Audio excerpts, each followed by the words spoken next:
Hi guys, this is Wahid Shah and welcome back to my channel. मेरे channel में आपका तहे दिल से स्वागत है। तो फ्रेंड्स, आज के इस वीडियो में मैं आपको ले चलता हूँ शाही मार्केट, जो कि विजय चौक पड़ता है।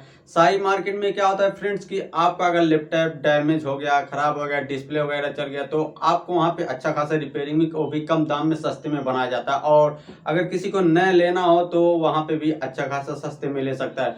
तो फ्रेंड्स, वीडियो पे बने रहे। मैं आपको शाही मार्केट का पूरे एरिया वाइज दिखाता हूँ कि किस तरह वहाँ का मार्केटिंग है, क्या वहाँ पे आते हैं कस्टमर, आते हैं कि कितना भीड़ लगा रहता है। तो आप लोग वीडियो पे कंटिन्यू बने फ्रेंड्स। मैं वहाँ का एरिया वाइज दिखाता हूँ इस ब्लॉग में आपको।